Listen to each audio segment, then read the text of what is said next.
Before we start, I need a favor. Let me know in the comments what's been done right or wrong. This also helps me create better content for you all.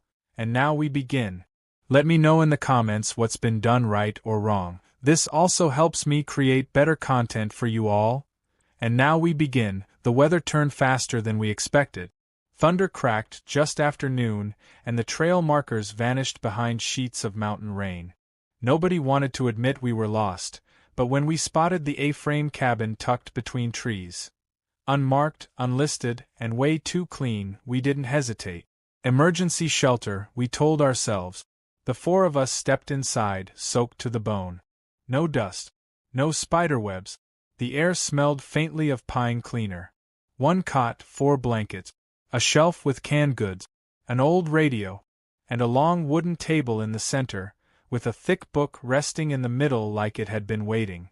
A handwritten note stuck out the top. Visitors must sign the log. The moment I opened it, the others fell silent. Because our names were already there. All 4 of us, Anna, Riley, Max, and me, signed neatly in blue ink with today's date and an exact time, 3:42 p.m. We'd walked in at 3:42. Riley laughed first. Said someone must have signed us in ahead of time as a prank. But Anna pointed to the next line. It was blank. Beneath it, the pen lay neatly across the page. We were the only guest. I closed the book. Tried to play it cool. But I noticed something. A tiny corner of the page below had been dog-eared. Not randomly, purposefully. Folded down. I lifted it. Just one word had been written beneath that crease, small and centered. Again. Thunder rolled overhead. The lights flickered. Max checked the front door. It was locked. None of us remembered closing it. We didn't panic right away. Max jiggled the door handle and insisted it was probably just swollen from the rain. Anna agreed, wood expands when it's wet. Riley started unpacking her wet pack to hang socks and damp shirt. I kept watching the logbook. I couldn't stop thinking about that single word on the folded page. Again. It wasn't written in the same pen as the other entries. It looked older. Faded. Etched with pressure, like someone had pressed down hard enough to leave an imprint through the next few pages. Max found the pantry next. One long cabinet, top to bottom. Inside were canned soups, energy bars, even bottled water. Label dates all good for at least another year. But 2 things didn't sit right. First, half of it was open. Second, I hadn't seen anyone open it. One can of soup sat in the middle of the table, steaming. Like someone had just heated it up, but the stove didn't work. No electricity. No fire. And nobody had pulled out a lighter. Anna picked up the spoon sitting in the bowl. It was warm. Too warm. Riley said maybe someone else had been here just before us, left it out, and we'd just scared them off. But the only tracks outside were ours. 4 sets. And none out. Max checked the rest of the cabin. The back closet was nailed shut. The trapdoor in the corner didn't budge. The windows weren't just locked, they were latched from the outside. Still, we forced ourselves to sit down. Ate a few crackers. Tried to treat it like shelter, not a trap. And then Riley opened the drawer beneath the radio. She pulled out a Polaroid. It was us. Inside this cabin. Sitting exactly where we were sitting now. Same clothes. Same expressions. Same bowl of soup on the table. Except, Riley was missing from the photo. In her place, an empty chair. And in the photo, the door behind us was wide open. We froze. The Polaroid lay flat on the table.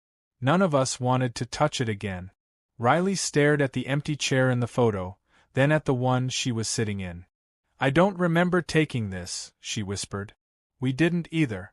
The lighting was identical to now. Even the steam rising from the soup bowl was captured in the shot.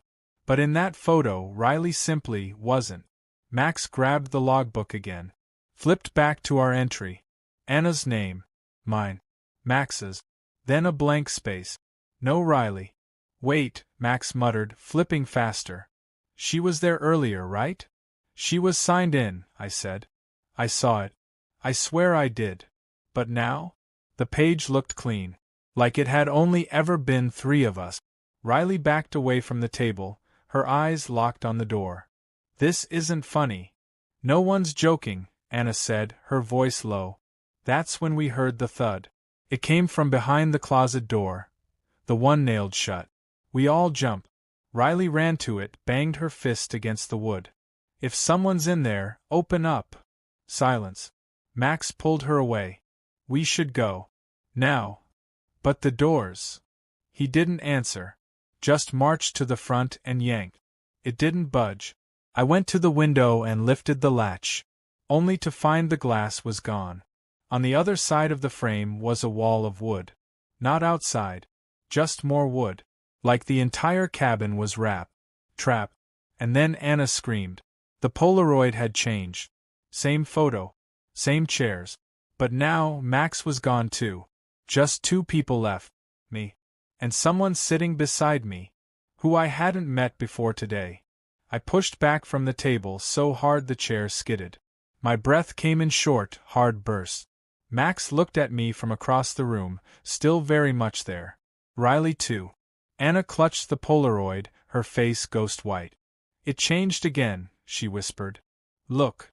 She turned it toward us. Now it showed only two people. Me. And the stranger sitting beside me, their face blurred by motion or shadow, but their posture mirrored mine. Their shirt was the same color. Their hand rested on the table just like mine did. Riley backed into the corner. This place is messing with us. We have to go, window, roof, I don't care. Max grabbed the fireplace poker and jammed it into the nailed closet door. Screw it. We break out. The nails screeched. Wood cracked. Then, just as the last plank splintered, the front door creaked open. By itself. All of us turned. No wind. No sound. Just that slow, deliberate swing. Like someone had been waiting for the right moment. Max rushed forward. We're out. But when we crossed the threshold, it wasn't the forest we'd come from. The trail was gone. No mud. No trees. No sound of rain. Just ash. The entire ground was coated in white-gray soot, and skeletal trees stood burned down to jagged stump. The sky overhead had turned a sour, orange-gray. A single set of footprints led away from the cabin. Anna said what we were all thinking. This isn't where we came in. Behind us, the cabin door slammed shut. We spun. And Riley was gone. No scream. No flash. Just gone. Her name was now back in the ledger on the table, freshly signed, alone on the page. Underneath it? Another word, scrawled crooked in red. Next. And from the trees, something began to walk toward us, wearing Max's jacket. And now for our second story. It was supposed to be a getaway.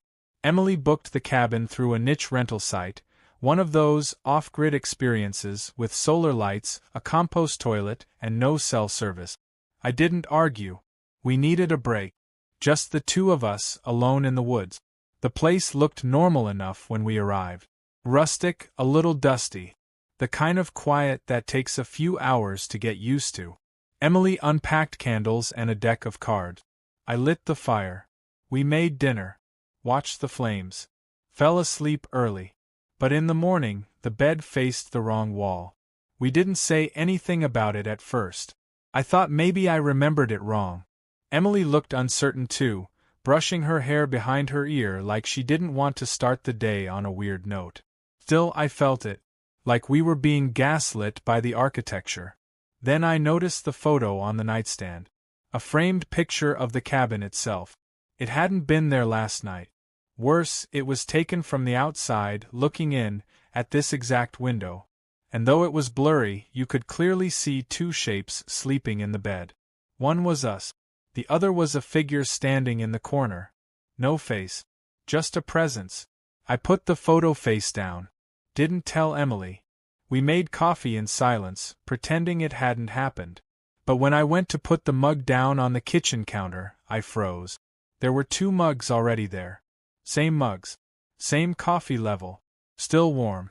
We hadn't poured them yet. And on the wood beneath one of them, burned in a perfect ring, were 4 words. You've been here before. I turned back toward Emily. She was staring at the bed again. The frame had moved. Now it was centered in the room. That night, we set up the phone to record everything. Propped it on the shelf facing the bed, wide-angle lens, voice detection enabled. I checked the battery 3 times. If we were being paranoid, fine, but if something was actually happening, we'd know by morning. Emily didn't sleep much. Neither did I. The air in the cabin was still, almost too still, like everything was holding its breath. At some point, I drifted off. When we woke up, the phone was off. Battery dead. Despite being fully charged. I tried turning it on. No response. Emily grabbed her backup phone. Same result. The solar lights outside weren't glowing either. Like something had drained the place. Then I noticed the chair. It hadn't been there before. An old rocking chair, set up in the corner by the window. Faded cushions. Carved legs. Slightly swaying. And warm. I placed my hand on the armrest. Not just warm, body heat warm. Like someone had been sitting there, just moments ago. Emily backed up. We need to leave. I agreed. But when we opened the door, the trail we'd hiked yesterday was gone. No path. Just trees. Endless, repeating trees. We turned back inside, and the bed had moved again. This time it was directly under the window, and the phone, still dead, had been carefully placed on the pillow between our 2 sides. Like someone wanted us to check it. Against all odds, it turned on. The screen flickered. 1 video. Dated tomorrow. I hit play. Static. Then a dim, flickering view of the cabin from the outside. The window we'd slept under. Through the glass, we could see ourselves in bed. But the video didn't stop there. It zoomed slowly toward the figure in the rocking chair. Now clearly visible. Now rising. Now walking toward the bed. Then the screen went black, right before it reached us. We packed in under a minute. Emily shoved clothes into her pack while I tore the phones apart, yanked the solar battery from the wall mount, and crushed the SIM card. Not because I thought it would help, but because it gave me something to do that didn't involve watching that chair. The chair hadn't moved. But it wasn't empty now. There was an imprint on the cushion. I couldn't look at it too long. My chest got tight every time I did. Emily opened the window for fresh air. That's when she gasped. It's us. I turned. She was staring at the window, not through it at it. The glass now reflected the inside of the room like a mirror, only we weren't moving in the reflection. We were asleep, curled under the blanket in bed. Dead still. Eyes shut. The scene frozen in place like a pause tape. We're not in bed, I said. That's not us. But it was. Same clothes. Same layout. Same arrangement on the nightstand, except for one new item. A framed photo of the cabin, taken from this window. And in the reflection, we were being watched. Behind the bed in the window glass image, a figure stood at the footboard. Same posture as before. Same height. But this time, its head tilted slightly. As if it was looking directly at us through the mirror. Emily closed the window in a panic, and the image vanished. That night, we didn't sleep. We sat back to back on the floor until our eyes burned. But the cabin slept fine. Everything stayed quiet, until 3:17 a.m. The sound of a chair creaking woke us both. We turned. No figure. Just the rocking chair, moving. And on the window, written in fog. It's almost time. We didn't remember falling asleep. But when we opened our eyes, the fire was glowing in the hearth, crackling like it had been going for hours. A steady flame, low and bright, casting warm orange light against the walls. We hadn't touched it. Hadn't even gathered wood. Emily stood up first, silent, her eyes locked on the flames. I followed, slower. My legs ached like I'd been hiking all day. That's when I noticed the smell. It wasn't wood smoke. It was sweeter. Thicker. Like burnt sugar or scorched hair. Emily didn't seem to notice. She stepped closer. I grabbed her arm and pointed. Inside the fire, past the dancing flame and split logs, was a photograph. It wasn't burning. Just resting there, completely untouched by the heat. We both leaned in. It was us. But this time, we weren't in the cabin. We were standing outside in the trees, mid-conversation. I was looking left. Emily's back was turned. Neither of us had a phone out. The timestamp was today. An hour ago. That didn't happen, she whispered. I nodded. Then I shook my head. Because something new had appeared behind us in the photo, too faint to see at first. A shape in the woods. Blurred. Mid-stride. No face, no light, no context. Just movement. Then, just for a flash, the flame kicked up and exposed a second image beneath the first. It was the cabin burning. Completely engulfed in flame. No snow. No rain. Just ash in the air and all four walls ablaze. Emily yanked the photo out. It didn't burn her. But as she held it, her hands started to shake. Look. Where our faces had been, the photo was now black. Not burned.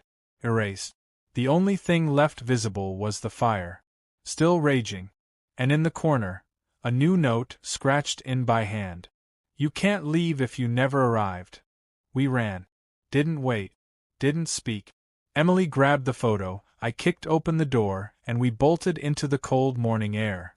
But it wasn't morning anymore. Not really. Because the sun hadn't moved. It hung just above the treeline, frozen in the same place as when we first arrived. The air was too still. The clouds hadn't shifted. Not even the wind moved the trees. We sprinted anyway. Down the hill, across the dry creek bed, toward the narrow trail we'd followed on our way in. But the forest turned like a carousel, trees repeating, trail signs looping, bends returning again and again. After 20 minutes of running, we hit a clearing. Same clearing. Same boulder. Same cabin. Still standing. Still waiting. Emily collapsed to her knees. It's not possible. I didn't have the energy to tell her it was worse than that. Because the cabin was different now. The windows were covered from the inside, not boarded but blocked. With blankets. With furniture. With objects we hadn't brought, arranged exactly how we'd left them. And standing at the edge of the porch was a man. Same height as me. Same flannel shirt. Same backpack. He turned his head just slightly as we stepped forward. And that's when I realized. It wasn't just someone like me. It was me. Or something pretending to be. His eyes locked onto mine. Then he opened the door, and walked into the cabin. The lights flickered on inside. Fire flared back to life in the hearth. Shadows began moving inside, our shadows. Our bodies. Emily and I backed up. But the door never closed. From behind us, the wind finally picked up. It blew past us like a signal. As if something had been released. As if we'd made it. But when we turned to look back, the trail we came from was gone. Again. Only the cabin remained. And a new figure now stood at the window, staring out. It wasn't Emily. It wasn't me. But it was waiting. We didn't try to go back inside. We couldn't. The door shut itself as we approached. The fire dimmed behind the frosted windows. The version of us inside didn't look up. They just moved like puppets, like actors rehearsing scenes we hadn't lived yet. Emily clutched the photograph tighter. This can't be happening. I took her hand and led us away, even if there was no trail. Just forest. Just the same repeating trees. But I couldn't stay near that porch. I couldn't watch myself any longer. We walked for hours. No sounds. No birds. Not even our own breath felt real anymore. Eventually we found another cabin. Not the same one. Older. Smaller. More a shack than a home. But it had a porch. It had a door. And when we stepped closer, I felt it. The exact same pressure in the air. Like the world around it wasn't real. Emily turned the doorknob. Inside, the room was empty. Dust. Cobwebs. Until we saw the table. And the photo. Another one of us. Only this time we were watching someone else. New people. A couple we didn't recognize. Staring out from a window in the very shack we now stood inside. And outside their window? Emily and I. Staring back. Emily dropped the photo. We backed out slowly. That's when I saw them. Our reflections. In the glass of the window. Only, we weren't moving. Our real bodies had stepped away. But the reflections stayed. Standing still. Smiling faintly. One hand raised. Waving. As if to say, "It's your turn now." And behind the reflections, more faces began to appear. Watching. Smiling. Waiting their turn. And now for our third story. I didn't want to take the detour. Mia's old Jeep wasn't handling the mountain switchbacks well, and we were both exhausted after the unexpected road closure. The last thing we needed was a local inn that didn't even show up on GPS. But there it was. A glowing vacancy sign at the bottom of a hill, warm against the fog. The Lodge. Simple name, wide porch, windows lit with amber glow. Looked like something out of a postcard. Mia shrugged and said, "One night won't kill us." But the man at the front desk didn't ask for our name. Just smiled. Room 7. Upstairs. The key was real brass, cold in my hand. I noticed the books behind him, all blank spines. I didn't mention it. We took the stairs. The hallway smelled like pine and dust. Room 7 was at the end. Mia turned the key. That's when we both stopped cold. The bags were already inside. Our bags. Mine. Hers. The green duffel with the busted zipper. The crossbody she hadn't used since last fall. All of it. Even the jacket I'd lost 2 months ago. "I never brought that," I said. Mia stepped in, slow, her breath fogging in the warm room. "We didn't check in," she whispered. "How do they have this stuff?" I stepped in behind her. The room smelled like us, felt like us. Even the music playing faintly through the vent was the same playlist I kept in my car. Except the Jeep was still running outside, with the doors wide open, and no one in the driver's seat. We turned to run back downstairs. But the hallway was gone. Now it was room 8. And it was wide open. Mia gripped my arm as we crossed the threshold into room 8. We hadn't meant to step in, but the door didn't give us a choice. It swung open just as we turned, like it had been waiting. Inside, the room was darker, colder. Identical layout. 2 beds, a dresser, a single large mirror on the opposite wall, but everything felt used. The blankets on both beds were rumpled, pillows indented. A phone receiver dangled from its cord on the floor, beeping softly. But it was the mirror that stopped us cold. We weren't in it. The wall should have reflected both of us. Instead, it showed the beds, the dresser, the door behind us, but not us. Not even a flicker. I moved side to side. Nothing. Mia waved her hand in front of it. Still nothing. That's when I saw it. A faint outline in the bed nearest to the mirror. The sheet was rising and falling, as if someone was sleeping. But there was no one there. I crossed slowly and yanked the sheet down. The bed was empty. Until I looked back in the mirror. In the mirror's version of the room, the bed was full. Someone lay under the sheet. Face turned toward the wall. Familiar hair. Familiar build. It was me. I turned back, real bed still empty. Mia reached for the dresser, pulled open the drawer. Inside were Polaroid. Of us. Sleeping. In this room. Dozens of them, dated every night from the past week. But we hadn't been here until today. Or at least, we thought we hadn't. From behind us, the phone stopped beeping. Now it rang, loud, sharp, insistent. Mia grabbed my hand. "We're not answering that." But when we turned toward the door, it wasn't there. Only the mirror now. And in it, we were finally visible. But we weren't alone anymore. A third figure stood between us. Smiling.